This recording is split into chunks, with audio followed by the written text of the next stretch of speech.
all started?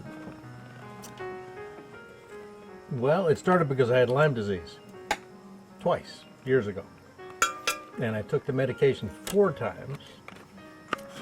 I shouldn't tell my funny story about the hospital. No. Sure, tell your funny story. I'd love to hear it. So I was working in the harbor, had an engine all apart, and I felt terrible, so I went home and went to bed. Got up on Sunday morning, and my wife, Laura, said, "What's that on your leg?" And I said, "It's nothing." And I covered it over. It was a Lyme, a rose. So she said, "Okay, let's go. We're going down to the ER." So I went in the ER, and they said, "Yeah, you got Lyme disease." I had one on my leg, one here, and one on the back of my leg. So that's when Margot Hartman was the head of the ER, a long time ago. And she said, "Well, you can take penicillin, amoxicillin, tetracycline, or doxycycline." And I said, "Well, I can still take penicillin, and besides, if I have the clap, it'll fix that too." So what is royal jelly?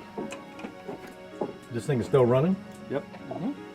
This is the good stuff. Yeah. Royal jelly is it's like a superfood.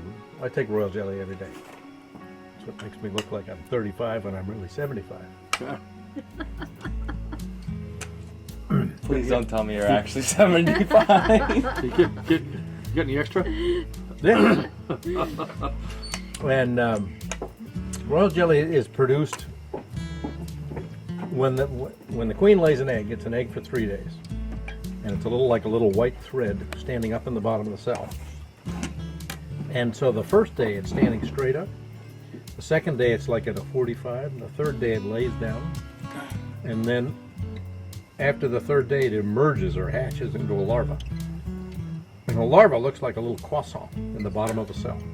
It's just like this. And they're small in the beginning because it's just the egg. And they are all floated in royal jelly for 3 days. And the nurse bees that take care of them, they produce royal jelly from 2 different glands in their head, from the hypopharyngeal gland above the breathing and the mandibular gland, the chewing parts. So they feed all larvae, male, female, the queen, whatever, royal jelly for 3 days. And then after 3 days, if it's going to be a queen, she gets royal jelly her whole life. But if it's going to be a queen, they vary the ratio of those 2 glands that produce the royal jelly. Instead of 50-50, they make it 65-35, and that will allow the female bee to turn into a queen. And she'll produce, her ovaries will develop, and she'll turn into a queen. Doesn't that blow your mind? When I built our house back in 1980, It's right here. It's over here. I had tendonitis in my elbow for years from overdoing it and whatnot. I used to wear a brace to control the tendons. And then I was a scalloper for 18 years, and I could only open like a box of scallops and they'd start squeaking. So then I had a bubble in there to put more pressure on it. And then I went to the hospital. I had ultrasound therapy, which made it even worse. And then the second year I had bees, I used to wear gloves with elastic up to here. And I got stung right in the elbow. I was like, damn, that hurts. But the next day it was like, boy, it hasn't felt that good in 15 years. That's amazing. Really? So I started doing research on it, and I joined the American Apitherapy Society, people who sting themselves and other people. And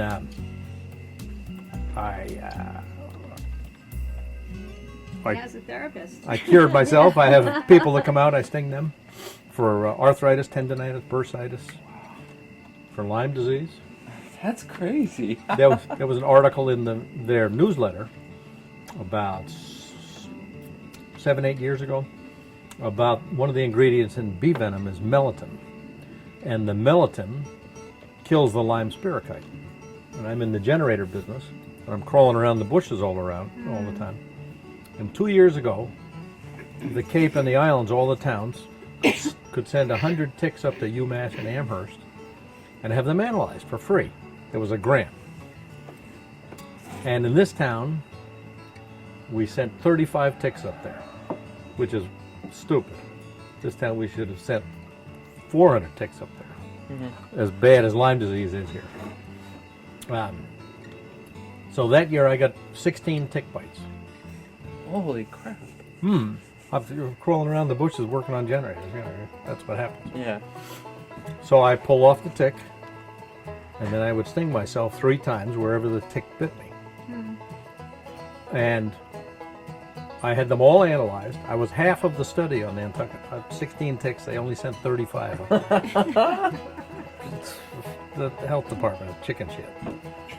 Don't put that in. No, you can put that in. I've told them. No, they're worried about septic system runoff into the harbor. They should be worried about Lyme disease and or tick-borne diseases, as well as fertilizer on the grass, more than the septic system. Anyway. You got them analyzed. I had them analyzed. Out of the 16, I had 4 were positive, 2 for Lyme disease, 1 for Lyme's and Ehrlichia, and 1 for Lyme's and Babesia. And I had a Lyme titer in September, and I didn't get any of them. But my wife, she didn't like getting stung because it hurt, and she had like 10 bites that year, and she got ehrlichiosis. So I've been stinging people ever since, or since before that.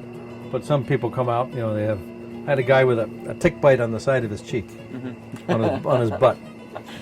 And I said, okay, drop your pants. Do you ever tire of talking about bees? No. What, are you kidding? I didn't think so. I love it. When Laura was alive and we used to go someplace and somebody would ask me a question about bees, she said, don't ask him. He'll be talking all night. It's fascinating. You're such an expert, and you obviously are so animated talking about them. Yeah, I mean, they're great. It's great. They are fascinating. So the most things that are written about in the world are people. The most books written are written about people. The next Really? biggest amount of books written is about bees. Really? Yeah. Well, you should write a book about your 23 years of experience with bees. Just, you know, this is kind of the outline. Everything you said tonight has covered everything. You could just go into expanding it, and it would be a fabulous book. I think. Why not? You could even record it into your phone or something. I have enough stuff to do right now. Maybe when I retire. Oh, yeah.